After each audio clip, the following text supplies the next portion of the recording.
एक जंगल में एक बाज अपनी पत्नी के साथ काफी मस्ती में रहता था और उसकी पत्नी तुरंत ही अंडे देने वाली थी।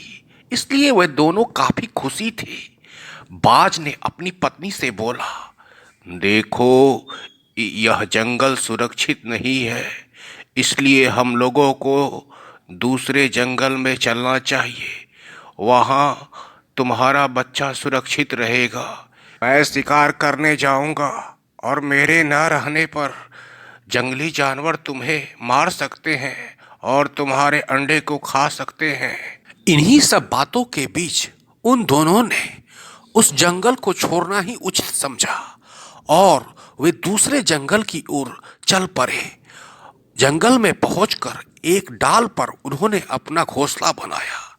हाल ही में बाजनी ने अंडे दिए थे और उस अंडे से बच्चे जल्द ही बाहर आने वाले थे।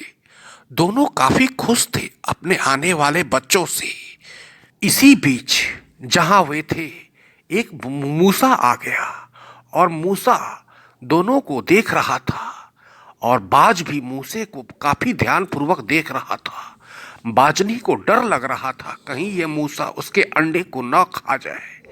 बाज उसे काफी गौर से देख रहा था और उड़ते हुए बाज ने मूसे को दबोच लिया और बाज ने बोला, तुम्हें यहाँ आने की हिम्मत कैसी हुई?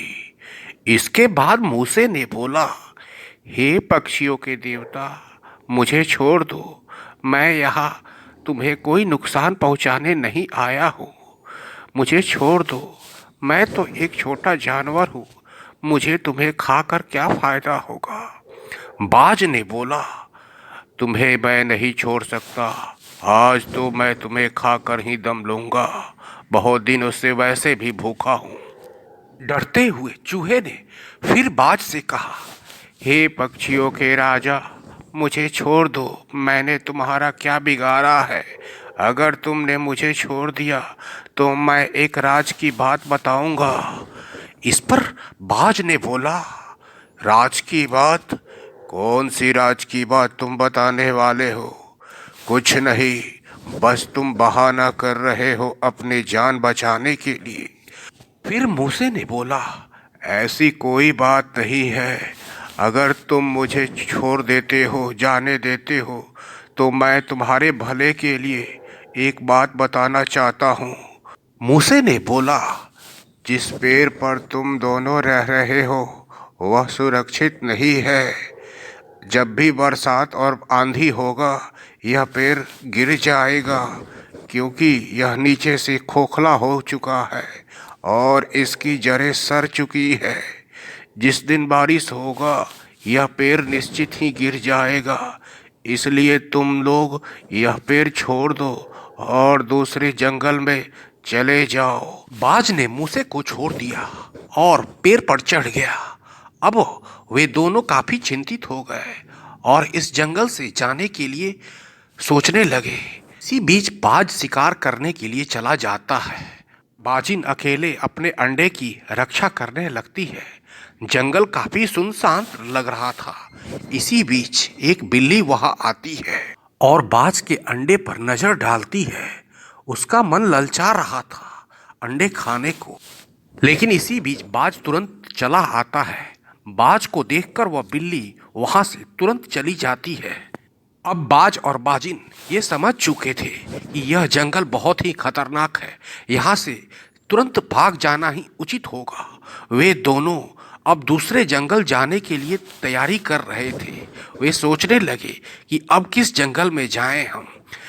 उन दोनों ने बगल के ही एक जंगल जो नदी के किनारे था वहां चले गए और बाजिन एक ऊंचे डाल पर अपने अंडे को रखकर उसकी रखवाली कर रही थी और बाज नीचे कर रखवाली कर रहा था।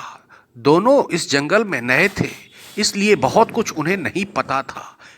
इसी बीच वे जिस जंगल से आए थे उस जंगल में जोर की बारिश होने लगी। बारिश रुक नहीं रही थी। बारिश बहुत देर से हो रही थी। नतीजा, वे जिस पेड़ पर थे वह पेड़ तुरंत ही जड़ सहित नीचे गिर गया।